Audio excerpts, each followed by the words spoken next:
All right, good afternoon, everyone. We're going to gavel in on the AMATS Technical Advisory Committee. We're going to call to order on this October 8th, 2020 meeting. Mr. Lyon, can you please do the roll call? Yes, sir. Everyone hear me? Sounds like a yes. All right. Mr. Van Ho. All right, good afternoon, everyone. Mr. Schmidt. Mr. Boyd. Present. Mr. Lindenau. Ms. Akin. Present. Ms. McNulty. Here. Mr. Linnell. Present. Mr. Rebuffo. Here. Mr. Colhays. Here. Mr. Alini. Present. And Mr. Krafts. Present. Have a quorum. Thank you. Okay, can you please do, Mr. Lyon, can you please do the public involvement announcement? Sir, all AMATS committee meetings are open to the public. The public is provided an opportunity to comment at each meeting. We'll have, for business items, a presentation by staff or a consultant, and after that, the committee will be given a chance to discuss it. And after the committee has discussed the item, the public is invited to comment. Thank you, Mr. Lyon. Okay, we're on to approval of the agenda. Do we have an approval of the agenda? Who approves? Second. Okay, sorry, I didn't hear who moved to approve. That was Steve Rebuffo moved to approve. Thank you. And who is the second? I write down Mr. Van Ho. Thank you. Any discussion on the agenda? Okay, is there any objections to the approval of the agenda? Okay, hearing none, the agenda is approved.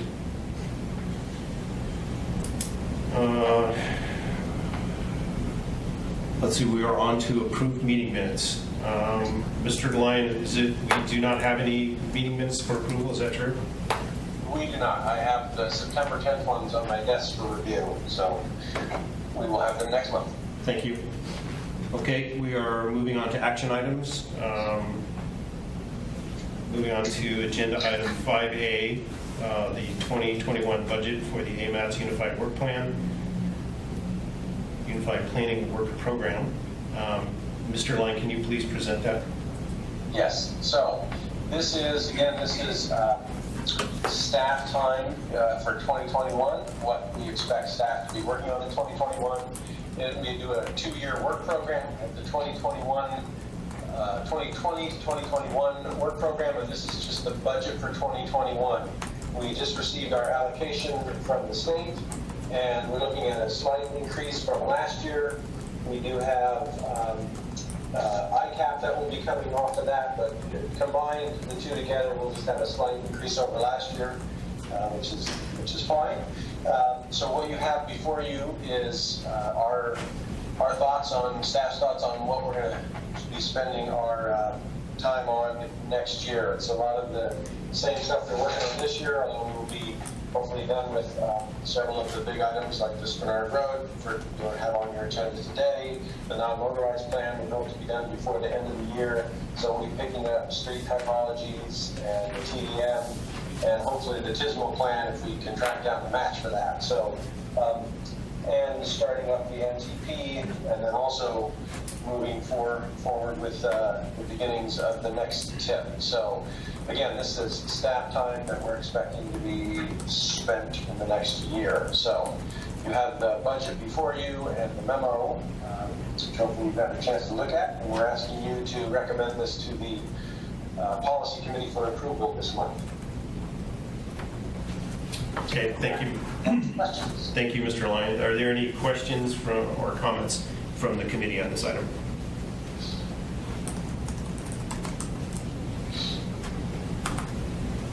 Okay, the public was invited to comment by notifying us their desired comment. Do we have any items, Aaron, that anybody wanted to comment on this one? Nobody emailed us, but we need to give about 30 to 45 minutes for the Teams Live to catch up. Okay, so we're going to pause here and let the teams live catch up a little bit just in case somebody wanted to comment on this.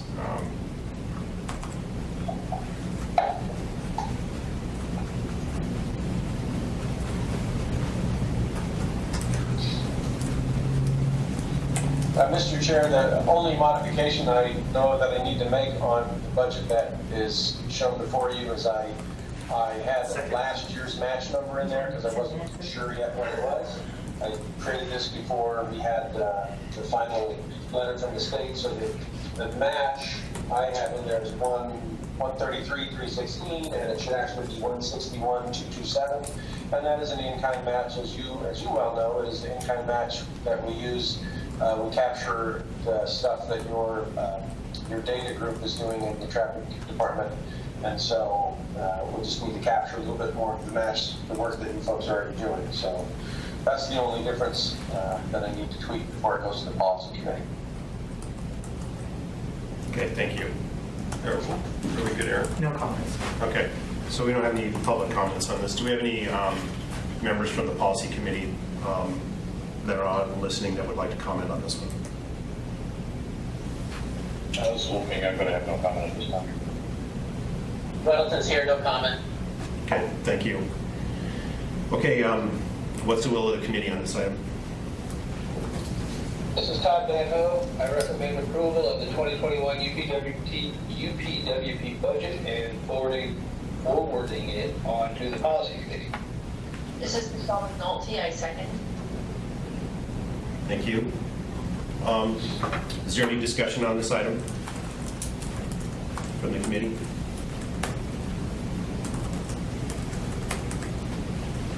Okay, are there any objections to approving the motion?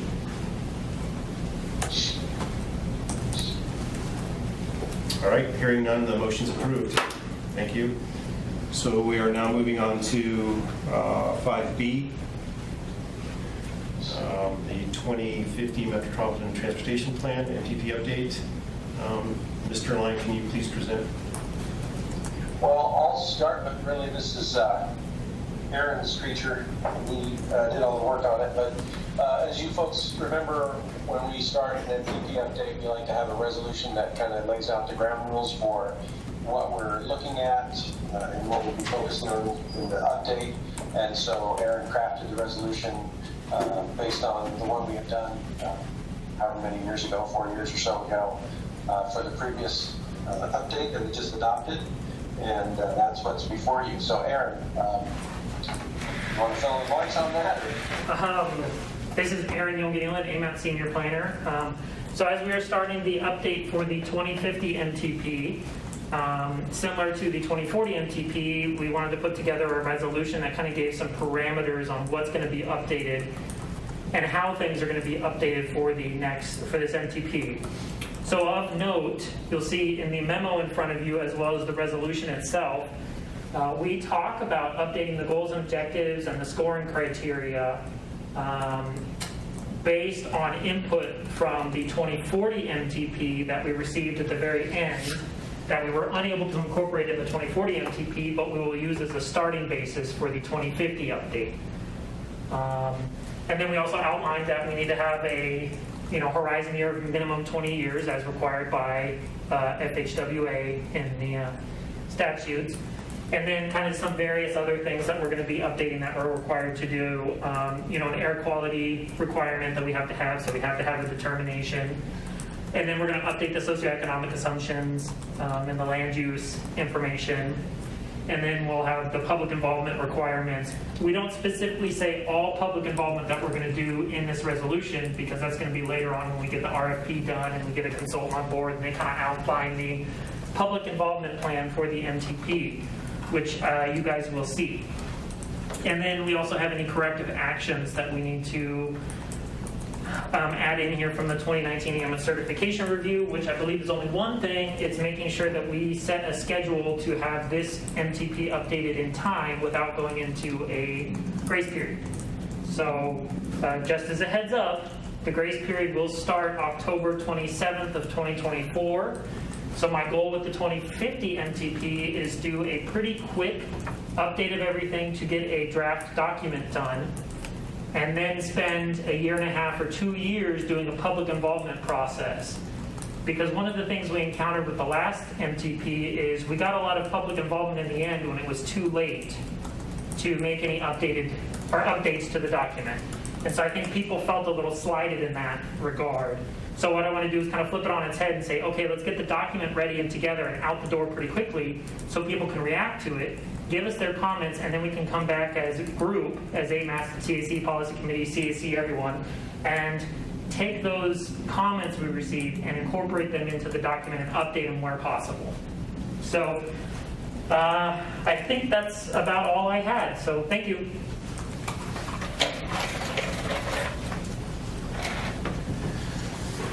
Okay. Thank you, Aaron and Craig. Let's see, any questions or comments from the committee on this item? This is Michelle McNulty.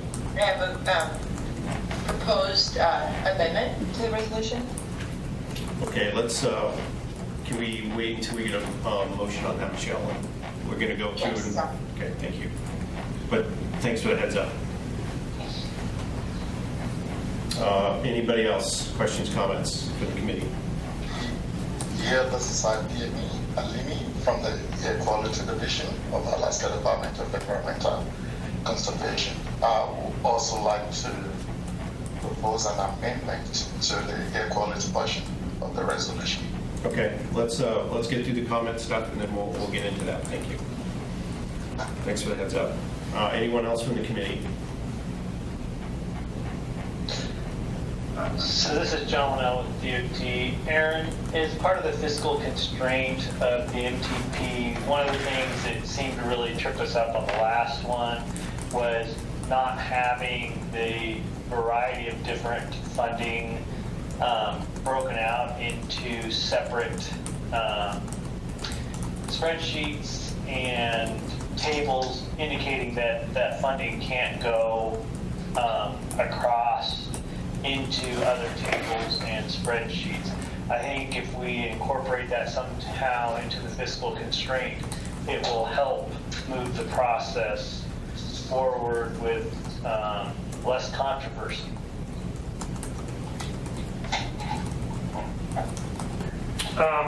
This is Aaron. So are you asking about indicating whose money is whose? I think that would be good, making it plainly clear that the funding needs to stay within those categories and can't move into other categories. I guess I don't know what you mean by categories, because the STVG funding is pretty flexible. But if you're talking about if it's like DOT's money going towards non-DOT projects, that was something we had talked about doing, and it would be definitely something we would consider this go round to take a look at how that would go. So here's all the munis funding that goes towards muni projects. Here's the DOT funding that goes towards DOT projects. But state funding can go towards anything, so we'll have to be careful how we do that. And then AMATS funding can go towards anything. So it's something we can easily work with the committees on how best to show this information to make it less confusing. Okay, sounds good. Okay, any other questions or comments from the committee on this item?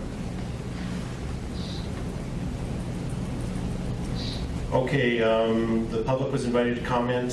Do we have any from the public? No one emailed anything, but give it a minute or so. Okay, so we didn't have anybody email in or request a comment on this item, but we're going to pause here because, again, the live session is a little bit behind us, so we're going to wait a few seconds here.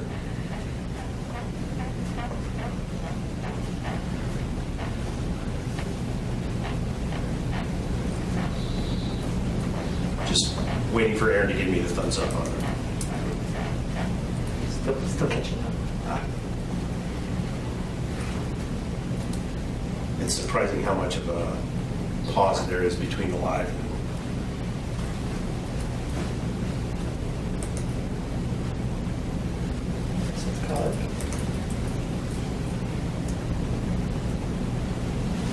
Okay, no comments have come in. Okay, looks like we don't have any comments, so what's the will of committee on this item? Michelle, do you want to go ahead and start since, or do we need to? We need a motion. Oh, I'm sorry. Yeah, we need a motion and a second to approve, and then we can get into amendments if that's what the committee wants to go for. Great. Well, I'll throw it out there. I move to move and approve resolution recommending adoption of key assumptions and parameters guiding the preparation of the draft AMATS 2015 Metropolitan Transportation Plan update under Resolution 2020-001. This is Alimi. I second. Thank you. Okay, discussions from the committee on this item.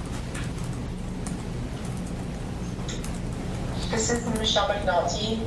I would like to propose a change to the whereas statement starting under line 33.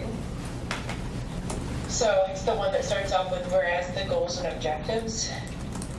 My first recommended improvement or update would be adding a period, actually replacing the comma and adding a period after the 2006 update in parentheses and between that and the MTP goals. Okay. And then, so we're then changing the language starting at objectives. So objectives will be reviewed and confirmed as still relevant and consistent with the adopted change start here, 2040 Anchorage Land Use Plan and Chugiak Eagle River Land Use Plan. Keep the and any district or functional plans adopted or updated since the 2040 MTP update. And I can put that in the chat. Okay, thank you. So that's changed to line 33, and then it looks like a change to, what, line 37, am I right here? Yes.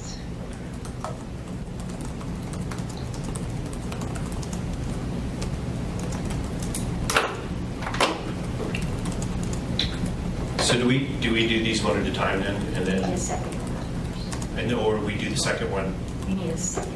Oh, so we need to, If you want to do them individually, you can, if you think one of them's going to fail or not. So this is Matt Stichick. Are we needing a second on the amendment?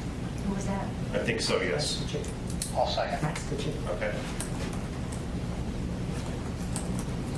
Okay, so correct me if I'm wrong here, but we're going to have a vote on the amendment that Michelle has proposed, and it was seconded by Mr. Stickich. Yes. Okay. Okay. Sorry. So, is anybody opposed to the amendment? This would hopefully make things easier. Do we hear? Are there any objections to the approving of the amendment? Yeah, I have no objections. I was wondering if maybe either you or Michelle, whoever has the voters, could read it one more time, just prefer. Okay. Michelle, could you go ahead and read it again, please? Yeah, and through the chair, I'm happy to. And also, just so everyone's aware, I just put it in the meeting chat. The items are highlighted in yellow, but it would be replacing a comma and adding a period between the 2006 update and MTP. And then about line 37, adding in with the adopted 2040 Anchorage Land Use Plan and Chugiak Eagle River Land Use Plan, and any district or functional plans adopted or updated since the 2040 MTP update. So what that's doing is it just references the 2020 plan. There was not an adopted land use plan with that, so this is recognizing that there is an adopted land use plan that should also be reviewed with any updates. And then we also, are continually updating or adopting plans as part of the comp plan and other plans such as the climate action plans that we may want to revisit or look at as we update the 2050 plan. So it's just making sure that that's clear, that that's an expectation. Thank you, Jeff. Okay, thank you. So we're still back at approval of this amendment. Are there any objections to approving the amendment?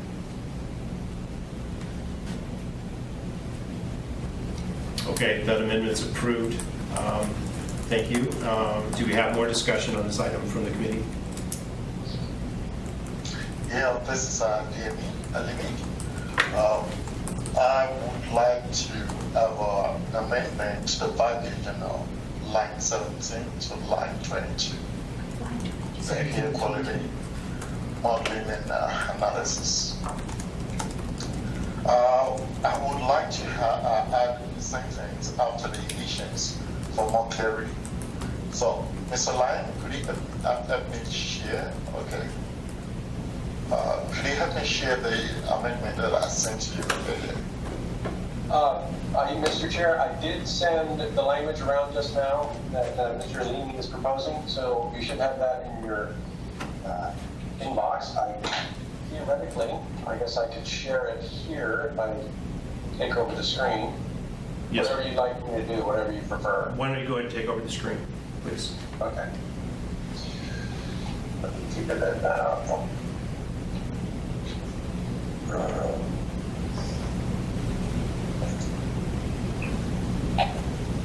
Okay. Can we see the screen now? Can you see the email that was sent? Can you blow it up? Yeah, it's pretty small, Mr. Lyon.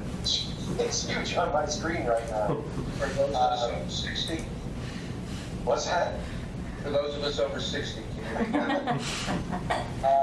Let me see if I can move that. Hey, I'm under 60 and I still want it bigger. Okay. Let's see here. Let's try. Is that looking better? Can we read that? Maybe that's not working. Let me get the right one. I have to get that one shared. Can you copy Stop that for a and put it in the second. chat? And then share this one. Aaron, My reply. can you copy it and put it in the chat? I still have your screen. Right, I think I'm having to line up on my screen, folks can see that. Aha, How's, there we go. Oh, my God. does that look better? He's still back. Still back. We can add that? That's a thing of beauty. There we go. You gonna do for you? Okay. So the eyes see that in red, those are Mr. Alini's changes, and we're good with that. Staff is. So I need a second, Yeah, right? this is Alimi. I'm proposing this amendment. It gives a little more clarity. So that's why I'm proposing this. This is Matt Stitchick. I will also second Alini's amendment. Thank you. Okay, any discussion from the committee on this amendment?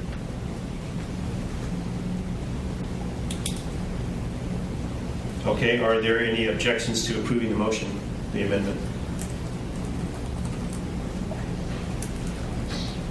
Okay, that amendment is also approved. So we are back to the original motion, or is there any other discussion from the committee on this item?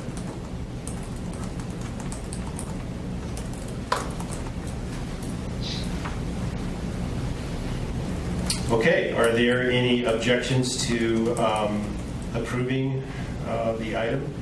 We have 2 amendments on it.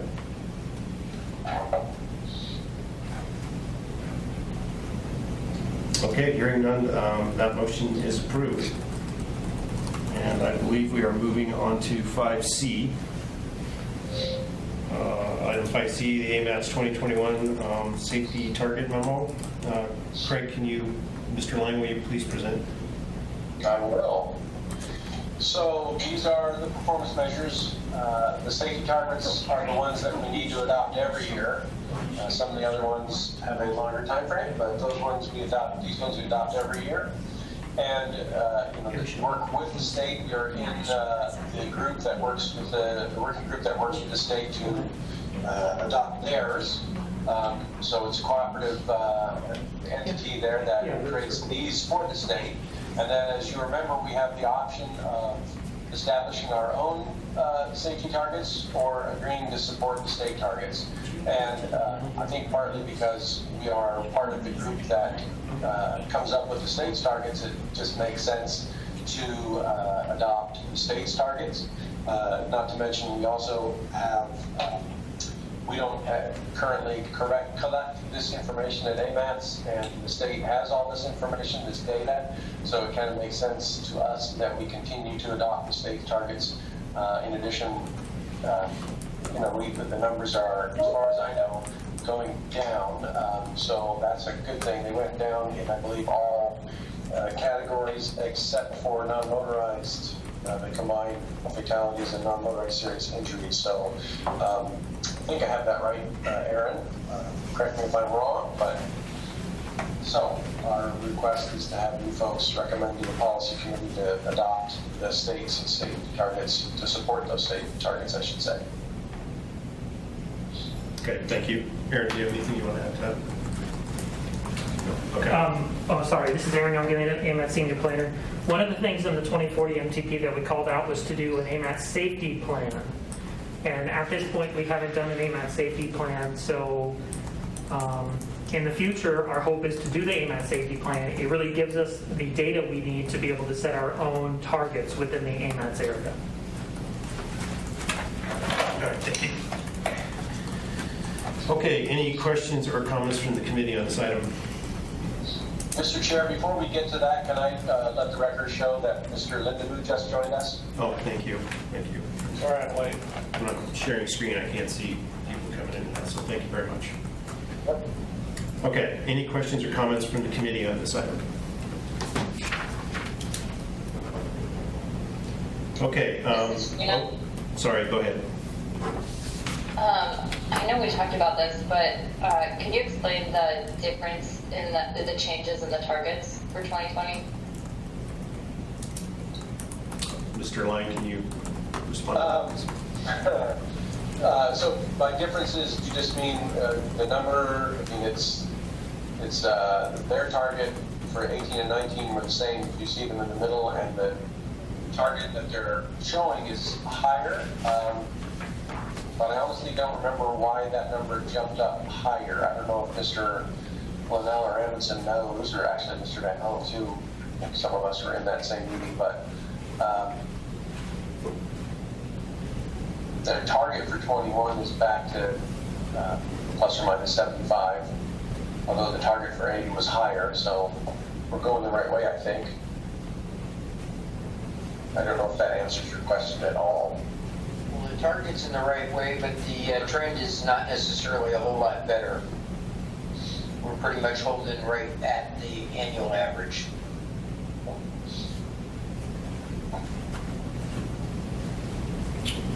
Okay, any other questions or comments from the committee?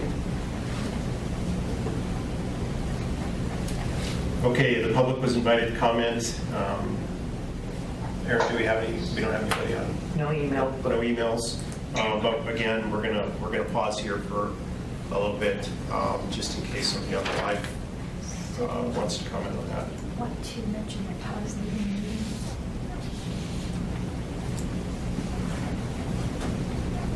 Do I mention, John, that Todd is leaving the meeting? He said in the chat. What's up? Todd Van Hoen had to leave for another engagement. I don't know if you wanted to, she's asking if you wanted to mention that or not. Put it on record. Okay. I think Mr. Van Hoen had to step away, so I think we're just, that's my understanding. That's what I'm being told. So I just wanted to mention that to everyone. Still waiting on the thumbs up from. No comments. No comments from the public on this. Would any members of the policy committee like to comment on this item? No comment from Weddleton, thanks.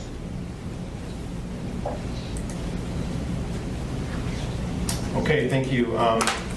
What's the will of the committee on this item?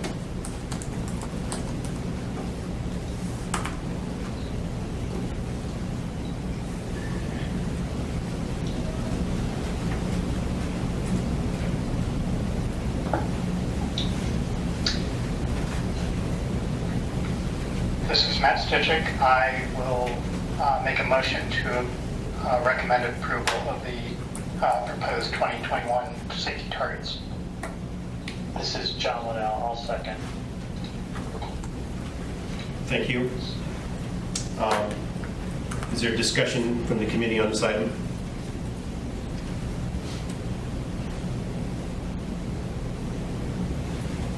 Okay, are there any objections to approving the motion?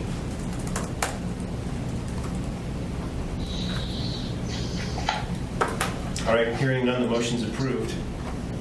Thank you. So we are moving on to agenda item 5D, disciplinary corridor plan, public review draft. Mr. Line, can you please present? I'll do you one better. I will have Joni Milne and Dean Tobish present as the co-managers of that plan. Excellent, thank you.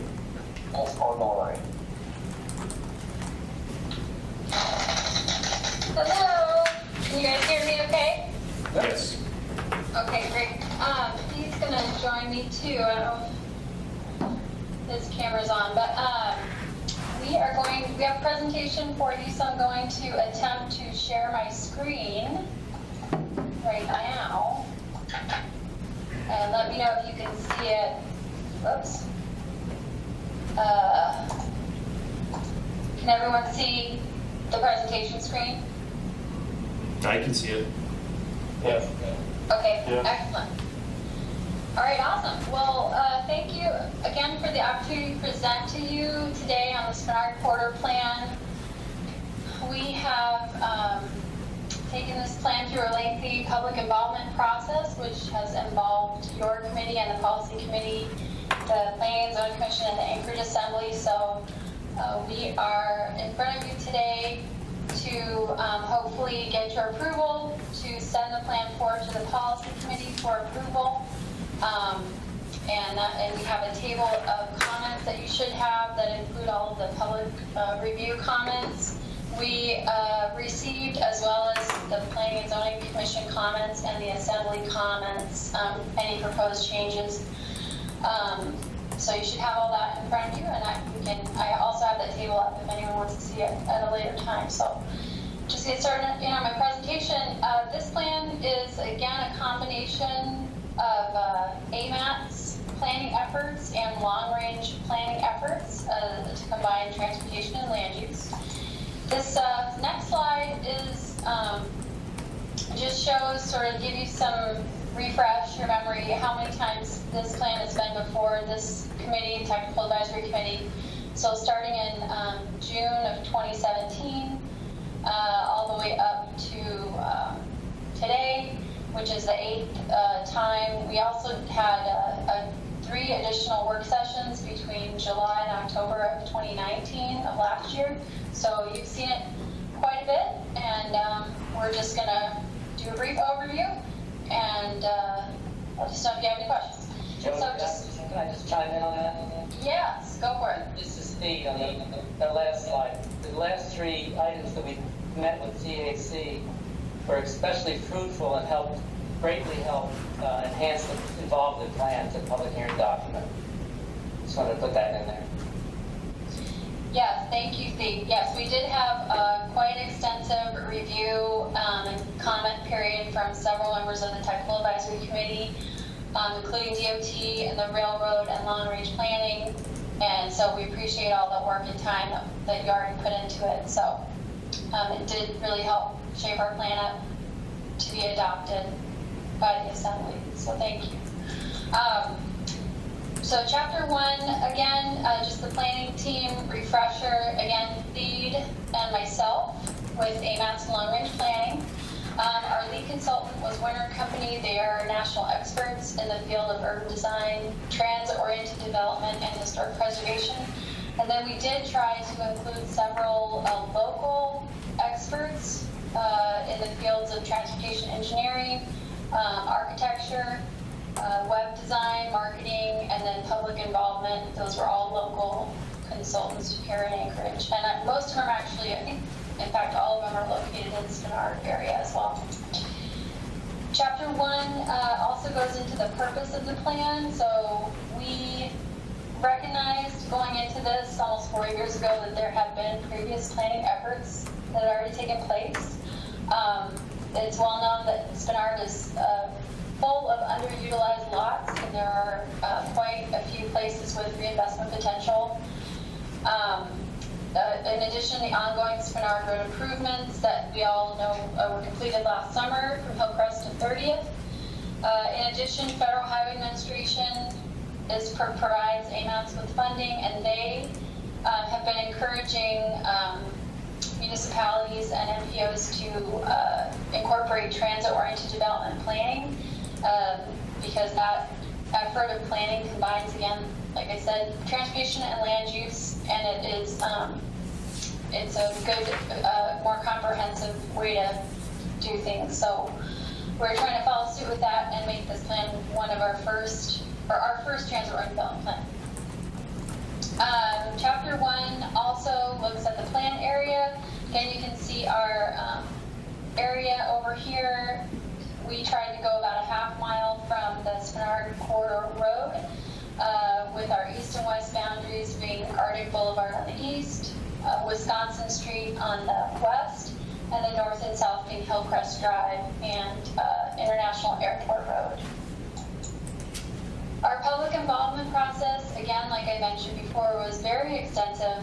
We began with a formation of the Spenard Advisory Committee, which oversaw the plan throughout and was very involved.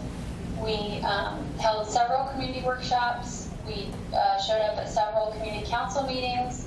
Dee and I went to the farmers market and food truck festival to here's some pictures of us on the right to present our planning efforts to the public and get their feedback.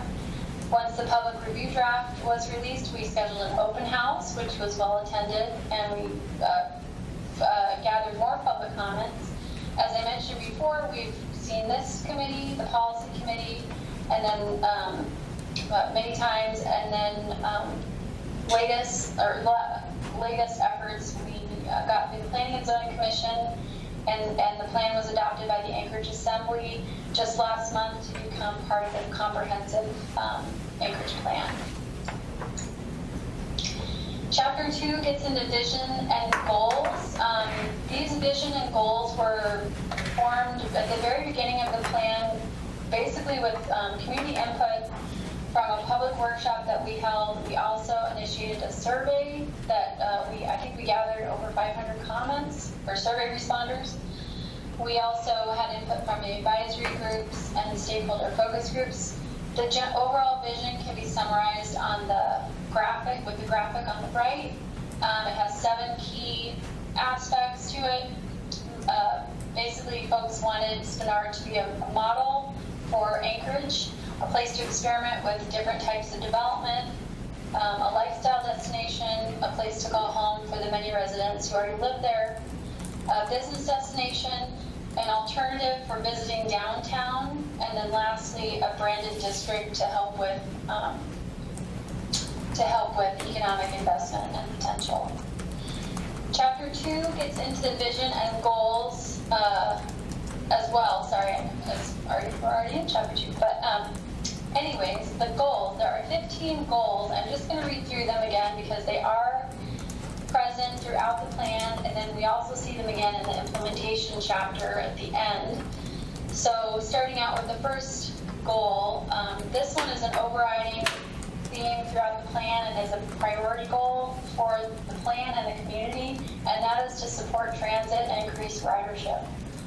Secondly, recognize Spenard as a destination, celebrate the culture of Spenard and Anchorage. Spenard has a lot of historic culture, as you all know. Enhance and protect the neighborhoods surrounding Spenard, create great public spaces, pursue development of activity nodes, which we will point to in the framework map a little bit later. Connect Spenard to the greater Anchorage area, create a safe pedestrian and bicycle network.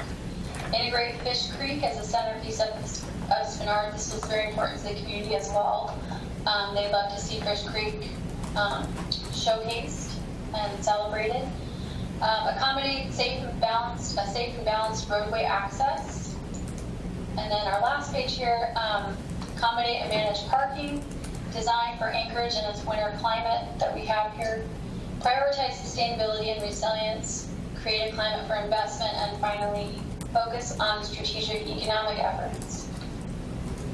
So that sums up Chapter 2. Chapter 3 gets into the framework, and I'll just start this chapter off and then let Pete get into more of the details. But basically, one of the first things we did was divide the planning area into 3 different sections, a north, central, and south district. Each of those sections, or excuse me, each of those districts then had characteristics that we attributed to their specific area. The North District, and I won't read all of these, but basically is sort of like the heart of Spenard. It's more urban in nature, and we wanted it to have a lot of residential and retail and restaurant opportunities and spaces for creativity. The Central District is more neighborhood serving and more traditional neighborhood design. With some larger scale development. It's also recognized as a place where a transit hub, a more major transit hub could be located. And then the South District vision, is known more for its sort of stable neighborhood that's already there, and then also trying to bring in that tourism that you get from the airport with folks coming out there and staying there. And then it's also recognized as a major gateway into the Spenard area from the south when you're coming from the airport. So this framework map that was created is pretty unique to our planning efforts. We don't really have a map that shows all of these different features, or we haven't really had a map in the past that shows all these different features. But I'll just go over them briefly and then let Steve elaborate. So this one again shows the north, south, and central sections. We show existing and future primary and secondary networks. There's places on here where you can see a place for an enhanced street crossing, potential parking areas, more gateways, a transit hub, and potential intersection changes. Dee, did you want to say anything else about this map? No, I think you covered that. Okay. Next, Chapter 3 also looks at circulation and connectivity, so just dialing down a little bit on more specifically connecting everything. There are these existing primary and future primary active networks, which can be seen in the blue, light blue, and dark blue. Those are the roads and networks that connect Spenard to the greater Anchorage area and surrounding neighborhoods and downtown and the airport and such. The secondary active networks are meant to be networks that connect residents or visitors to other areas within the planning boundary, and then they also connect to the primary networks, and then they also connect to key destinations within the planning area. You can see here, I don't know if you can see my cursor, but this map also identifies potential festival streets, which we would talk about a little bit later in the district concepts in Chapter 4. So, and then lastly, before I hand this off to Steve, this is a map that came about from our technical advisory that was suggested to us by DOT, and they thought it would be really beneficial to see areas where the MTP could come into play, investing in certain areas to notify potential intersection changes and things like that. So that was a map that we incorporated into the document. And then Dee's going to talk more about land use in the next few slides. Thanks, Jenny. So this map is Chapter 3's version of the land use composite, which summarizes West Anchorage District Plan land use designations, which evolved into the 2040 land use plan land use designations. And this is the base map for which we pursued more detail in Chapter 4, the land use section of Chapter 4. So this is the basic starting point map. Okay. Also, Chapter 3 is part of the framework. Spend a lot of effort identifying what they're calling placemaking opportunities. These include areas of existing and future key visual and physical access points into the district, highlighted in the red there, red circles. It also goes into detail of the key intersections, both existing and future potential key intersections, where traffic as well as pedestrian access is essential and important to the district's function. It also identifies 3 future transit hubs based on existing and future access areas and high traffic areas to enhance access to and to sustain future transit use. That's it, thanks.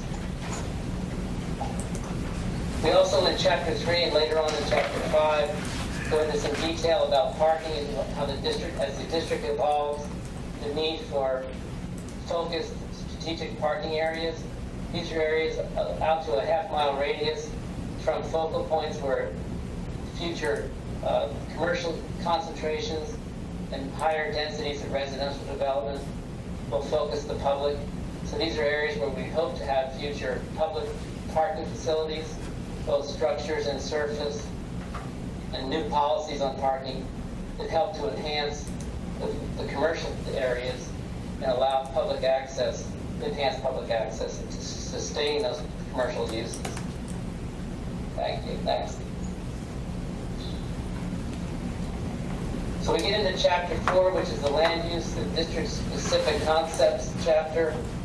Each of the 3 sub-areas of the district have a composite land use map, which includes land use designations, street type designations, and the place-taking opportunities you saw earlier. It's a unique way of showing land use combined with the transportation elements. So each of the 3 districts has that map. It also has this example like this map here, which is more of a conceptual land use map. And each of the 3 districts also has a model shown to show how the future development projects that the plan calls for actually can fit into the existing framework and existing conditions. So these illustrations here, there's 3 of them, one for each district. They're purely conceptual in nature, and they're meant to be a visual access to the potential policies and redevelopment capabilities of the area. So here you have the North District example. The base of this map is existing conditions and buildings. It shows future buildings based on the land use designations in the colors, the brighter colors. For instance, there's a mixed-use residential commercial development, large scale, small scale, medium scale, that type of thing, and office areas. It also shows future parking structures or enhanced parking, public parking. So you can see that the build-out shows the area where REI used to be at Spinard and Northern Lights as being further built out with new buildings and encompassed by a pedestrian plaza. So that's also close to the transit hub there, sort of dead center of this slide. So it's just a visual model showing how it would look based on existing conditions, that it can actually happen. Okay. Yeah, and I just was going to say real quick too, I mean, the point of the district-specific concepts also is just to give the public an idea of kind of what's possible in their neighborhood, so they can sort of see what some of these developments could look like. So for the Central District, again, this is a conceptual map showing future redevelopment possibilities built around or within existing framework conditions. And this area focuses at the Spinard Road and the McRae Road intersection, just west of the railroad, essentially, where another transit hub is foreseen and where there's a potential for future commuter rail, way in the future, of course. A synergy there. So there's enhanced commercial mixed-use development in the turquoise buildings. They're new, possible new 2 to 3 story mixed-use buildings, and more pedestrian plaza-type access on the north side where the transit hub and the possible commuter rail corridor might be. Again, it's a visual concept map at best to show that it works. Okay. And then we move to the South District. So very south end of the South District, almost at International Road, is a key highlight redevelopment area. There's scattered redevelopment potential along the road otherwise, but this is where the planning team focused a lot of redevelopment effort, including a pedestrian plaza around east end of Lake Spinard by the hotel district. And then on the other side of the road in the southeast corner there, new mixed-use, upgraded development with higher intensities of land use, a community garden to focus the public and the residents, as well as better access points to and from Spinard Road in the neighborhood. Okay. Thanks, Steve. Okay, so I'm going to jump in here on Chapter 5, which is all about circulation and connectivity. Basically, this chapter lays out some policies and then provides some ideas for folks on how we can improve circulation within the area. The basic 6 policies that were decided on for the plan are these, and I'll just read them. Creating a balanced street network, creating a street typologies plan, designing the roadway as a connected grid, managing access and mitigating modal conflicts within the area, enhancing the bicycle network, and then prioritizing pedestrian travel throughout the planning area. There are a lot of elements to this chapter, but these were some of the more handy diagrams, I think, just to give the folks that aren't transportation planners some tools and some ideas of what's possible. There are a lot of roads in Spinard that have limited right-of-way, so we wanted our consultants to draw up some options for what a road could look like if you're trying to retrofit it to become more bicycle and pedestrian friendly or a little bit safer. So those 4 diagrams in the middle are examples of a 30-foot right-of-way being retrofitted to include facilities like I just mentioned. The one on the lower left is actually a diagram to show more what a complete street could look like.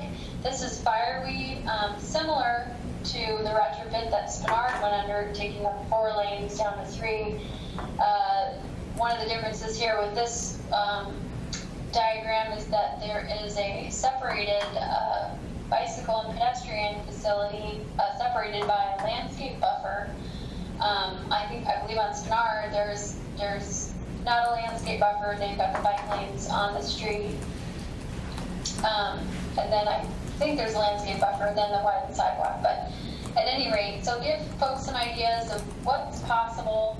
The diagram on the far right is a tool helping us figure out how to minimize conflicts along the roadway. So in this particular diagram, the consultant identified where all the existing driveways are to give us a better idea of where we might be able to consolidate those driveways and reduce conflicts between vehicles and pedestrians and bicyclists. So that's an example of that, and this one also identifies major and minor crossings and some potential areas for mid-block crossings as well. Also in this chapter, we look at amenities such as bicycle amenities, including bicycle parking, bike share opportunities, bike storage and lockers, and then some more on-site bike connections.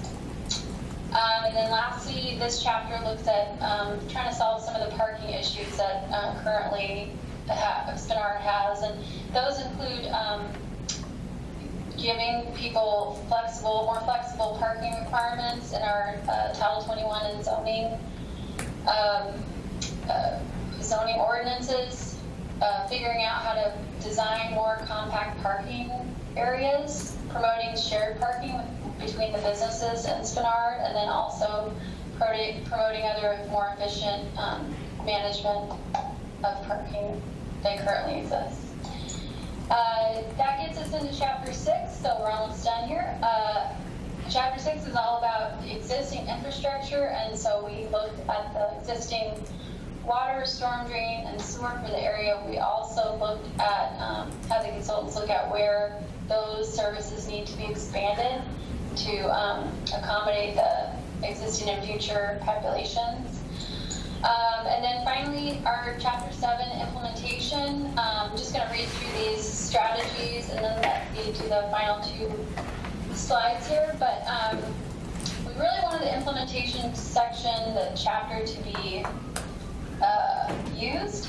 And I find that in my years of planning, I feel like the implementation chapter is oftentimes the very most important chapter, because if you don't make it clear how the community and the community is supposed to implement this plan, it just ends up sitting on a shelf. So we didn't want that to happen. So started out with some goals for the implementation chapter. Number 1 is to prepare for a 30-plus year build-out. So we're not going to do everything at once. It's going to take time. Number 2 is to reduce the development barriers that currently exist within the area. Target feasible development as the market matures. Build Spinar's market incrementally. Target a walkable land use mix. And then these last 4 here, target properties that are already ripe for redevelopment. And I mentioned earlier, there are a lot of properties we already know of that are ready for reinvestment potential. Incentivize development, encourage tax increment financing, and then finally explore special assessment districts within the planning area. And then Thee's going to talk about these final 2 slides on the implementation chapter. Yeah, I just wanted to start by saying this chapter provides a great summary of economic and market conditions and opportunities and barriers found in Spinar. And a great example of targeted area development that's up there on that list right now is being pursued in the Chigash Way area of the central part of Spinar. So the middle section of Chapter 7 is a basic recipe book, a guidebook for implementation. It includes action items listed in 4 categories.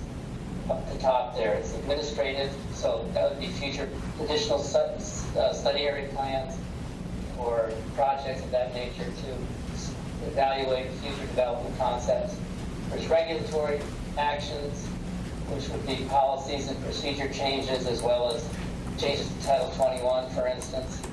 Financial ideas, financial actions would be incentives, ways to increase funding or share funding or balance funding for projects or baseline projects. And then capital improvement actions, which would be actual construction. Those actions are all listed in time frame of immediate time frame, which is 0 to 2 years, mid-term time frame 2 to 15 years, and then the long term out to the 30-year horizon. And then the last section of the Chapter 7 includes a full table, a very long table, which is the next slide,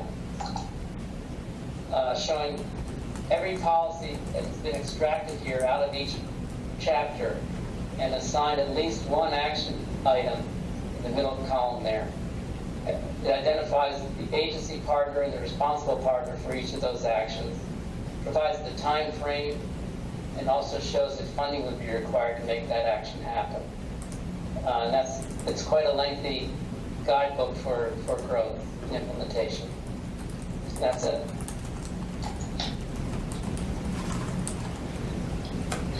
Excellent. So that wraps up our presentation. We'll be happy to take any questions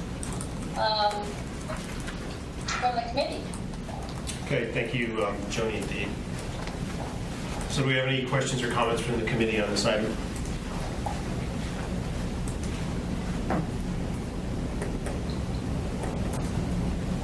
Okay, again, the public was invited to comment. I don't believe we had anybody email us. I see Aaron's shaking his head no. Again, we're going to pause here just a little bit because we have a delay in the live version, just to make sure we don't have anybody from the public who wants to comment on this. So during the pause, I would like to ask, in the feature, the enhancement feature maps, you identify gateways. Can you explain what that is? Sure. So let me just go back to our, there we go.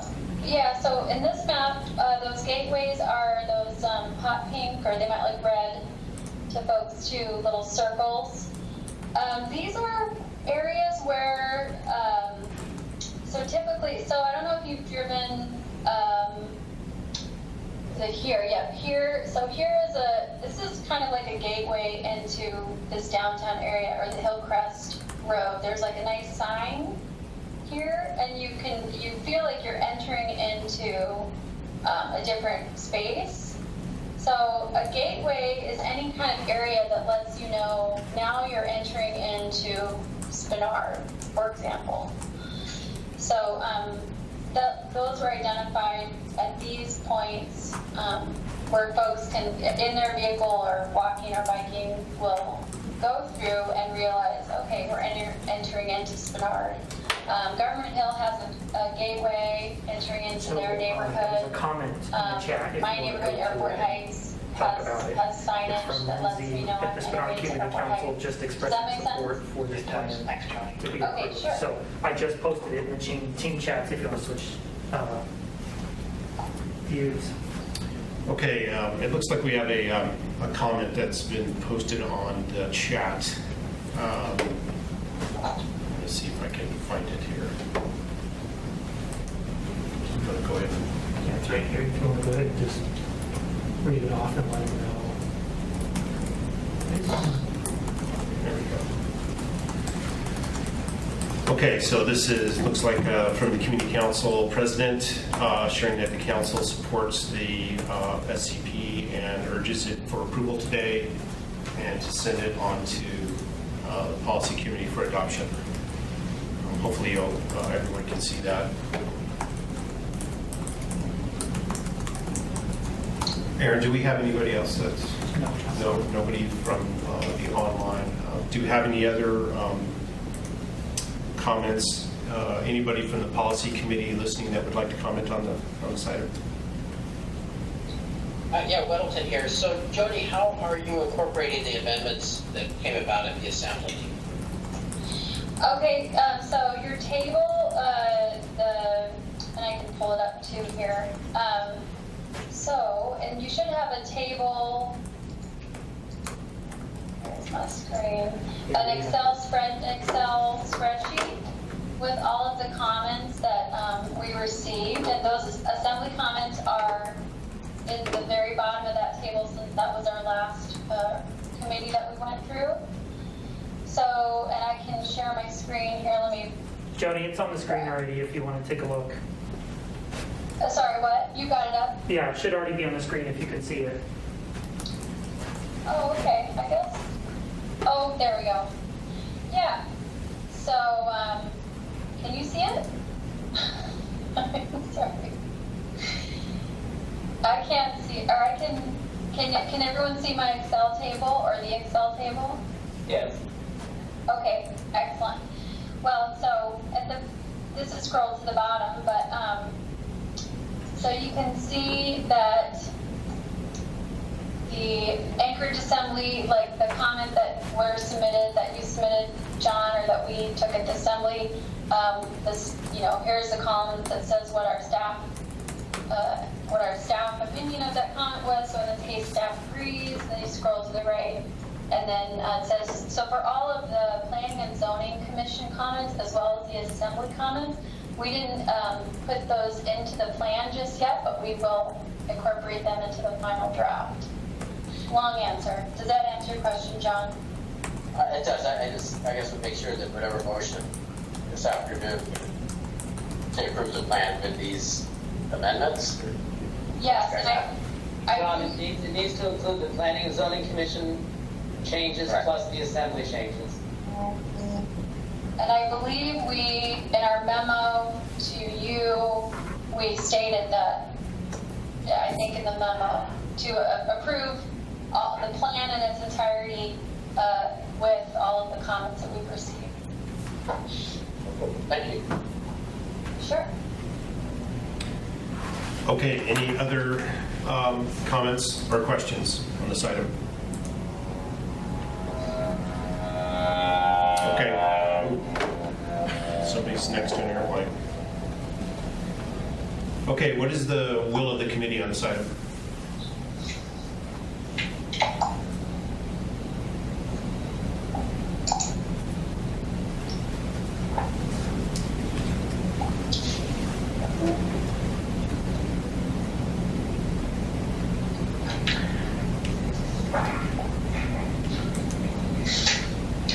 This is Michelle McNulty.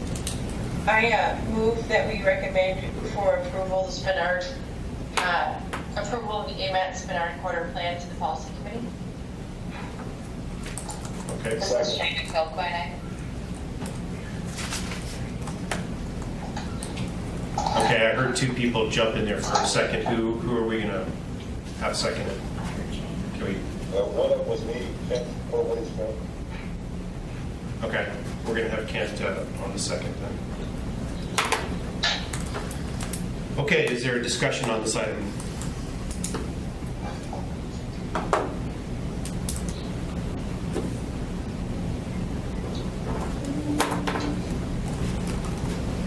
Okay, no discussion. Are there any objections to approving the motion?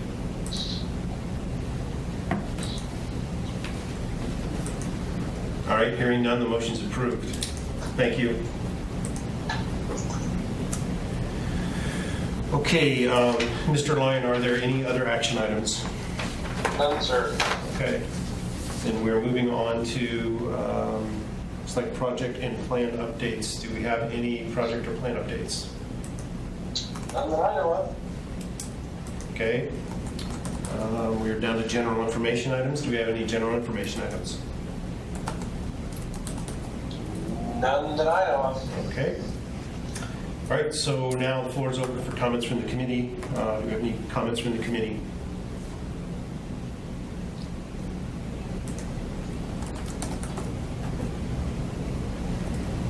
Okay, hearing none, thank you all for your participation, and we're going to adjourn the TAC meeting. What time is it? My computer's acting up on me here. I have about 3:39. 3:39, thank you very much. The meeting's adjourned at 3:39, thank you. Thanks, everyone. Thank you.